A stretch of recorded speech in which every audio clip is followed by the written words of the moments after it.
اعوذ باللہ من الشیطان الرجیم بسم اللہ الرحمن الرحیم۔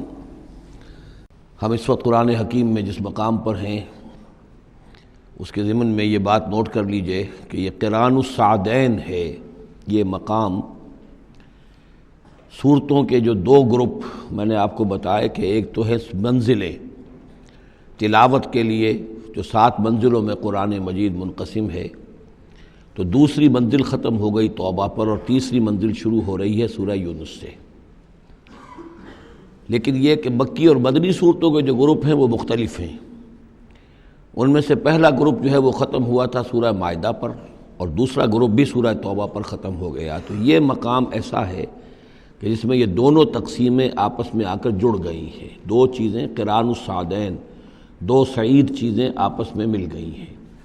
دو گروپ پورے ہو گئے ہیں مکی مدنی صورتوں کے بھی، اور 2 منزلیں بھی مکمل ہو چکی ہیں۔ تیسرا گروپ شروع ہو رہا ہے اور تیسری منزل شروع ہو رہی ہے۔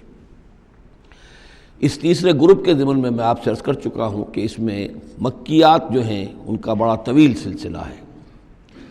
تعداد کے اعتبار سے تو ظاہر بات ہے کہ مکی صورتیں سب سے زیادہ آخری گروپ میں ہیں، چھوٹی چھوٹی صورتیں ہیں اور تعداد ان کی بہت ہے، لیکن حجم کے اعتبار سے مکیات کا سب سے بڑا سلسلہ یہ ہے۔ 14 صورتیں ہیں یہ جو سورہ یونس سے شروع ہو کر اور سورہ مومنون تک چلیں گی، 18ویں پارے تک۔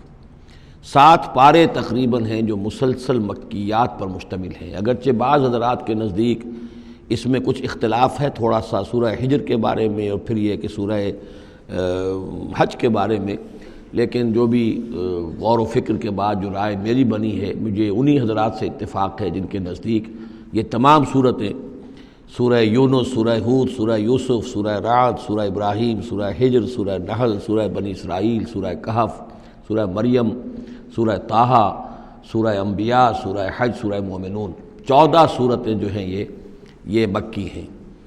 تو یوں سمجھیے کہ قرآن حکیم میں سب سے پہلے تو تقریباً 6.25 پارے پر پھیلا ہوا سب سے بڑا گروپ تھا کہ جو مدنی صورتوں کا تھا۔ تعداد 4 تھی، بقرہ، آل عمران، نساء اور مائدہ، لیکن 6.25 پارے، یہ 14 ہیں اور 7 پارے۔ ان میں یہ بات خاص طور پہ نوٹ کیجئے کہ اکثر و بیشتر اس میں 3 صورتوں کے گروپس ہیں۔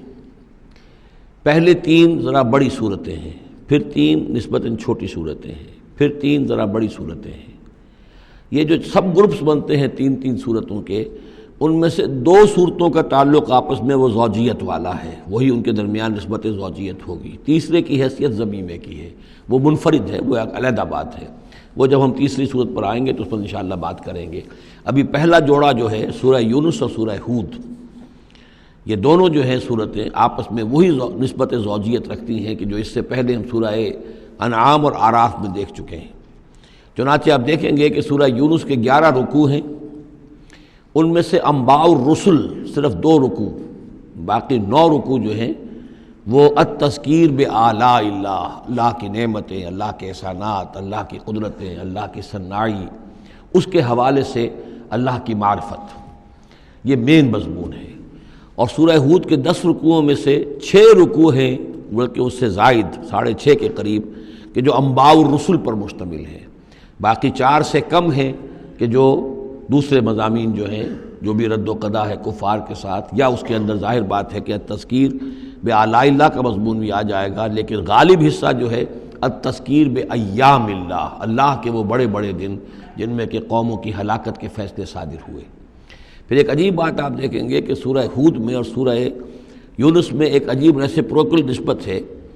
سورہ ہود میں، سورہ یونس میں جو 2 رکوع ہیں انباء الرسل کے، ان میں سے آدھے رکوع میں حضرت نوح کا ذکر ہے، اب درمیان کے کسی رسول کا ذکر نہیں، اس کے بعد 1.5 رکوع حضرت موسیٰ پر ہے۔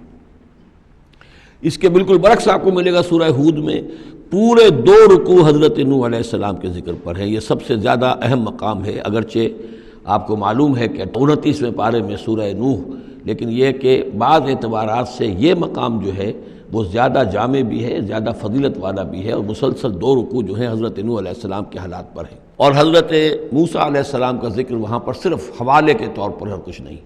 تو ریسیپروکل جو نسبت ہوتی ہے نسبت زوجیت میں، وہ بھی آپ کو یہاں مل جائے گی۔ صدق اللہ العظیم۔